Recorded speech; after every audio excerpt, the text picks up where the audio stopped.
ফাহাদকে যখন 2005-এ নিয়ে আসা হয় তার আগেই ম্যাক্সিমাম যারা তাকে বেশি মেরেছিল তারা অলরেডি নিচে নেমে যায়, কারণ তারাও দেখছিল যে তার আসলে অবস্থাটা খুব ক্রিটিক্যাল।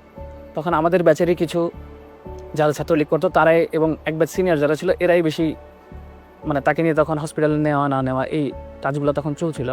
তো সে যখন সিঁড়ির ল্যান্ডিংয়ে পৌঁছায় তখনই সে বলে যে আমাকে নিয়ে ওকে নিয়ে আর টানাটানি না করতে একটু পানি খেতে চাই। আমার রুম নাম্বার ছিল 2007।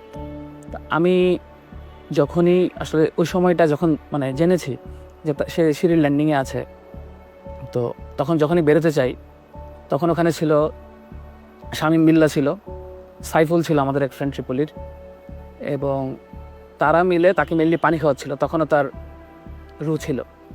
তা আমি আবার আমার রুমে ঢুকে ওই রুমে 2011-তে থাকা একজন প্রত্যক্ষদর্শী ছিল মোর্শেদ, তখন সে বলে আমাকে যে আসলে তার অবস্থা ভালো না।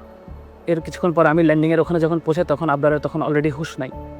তো তার তখনও এক্সটার্নাল কোনো ব্লিডিং ছিল না, বাইরে কোনোভাবে কোনো ব্লিডিং ছিল না, কিন্তু তার তখন সে সেন্স ছিল না।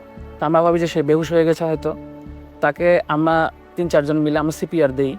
তাকে সিপিআর দেওয়ার সময় তার মুখ থেকে যে আওয়াজ বেরোচ্ছিলাম ভেবেছিলাম হয়তো কফ আটকে গিয়েছে। তো বসে তারপর কিছুক্ষণ পিঠের উপর বাড়ি দিতে থাকি, হয়তো ভাবি যে আসলে কফটা ক্লিয়ার হবে। এর কিছুক্ষণ পর ডাক্তার আসে। ডাক্তার যখন আসে তখন আমরা বারবার রিকোয়েস্ট করতে থাকি যে ওকে আমরা হাসপাতালে তাড়াতাড়ি নিয়ে যাই।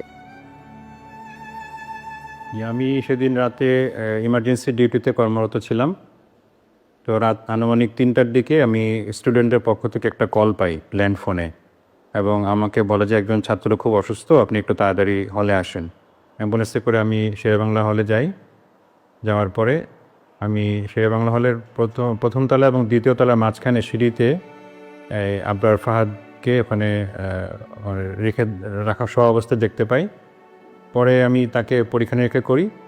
পরীক্ষা নিরীক্ষা করার পর আমি দেখতে পাই যে সে মৃত, এবং পরীক্ষার সময় তার যখন পালস, ব্লাড প্রেশার যখন চেক করি, তো তখন দেখি যে তার শরীরের মধ্যে অনেক আঘাতের চিহ্ন। তারপর এখানে তার কাপড় চোপড়ও দেখলাম যে ভিজা, এবং পুরা শরীর তার একদম ঠান্ডা হয়ে গেছে। পরে আমি যখন নিশ্চিত হলাম যে সে মারা গেছে, আমি ছাত্রদেরকে বললাম তো সে তো বেঁচে নাই। এই কথা বলার সাথে সাথে আমার আশেপাশে যে সমস্ত ছাত্ররা এতক্ষণ ভিড় করেছিল সবাই যার যার মতো পালিয়ে চলে গেল। কিছুক্ষণ পরে তখন তৎকালীন একজন ছাত্রনেতা সে ওখানে আসে এবং আমাকে পরিচয় দিয়ে আমার সাথে কথা বলতে শুরু করে। বলে যে এই আবরার ফাহাদের অনেক শ্বাসকষ্ট ছিল, তো সে হঠাৎ করে অসুস্থ হয়ে পড়ছে, তো আপনি তাকে মেডিকেলে নিয়ে যান।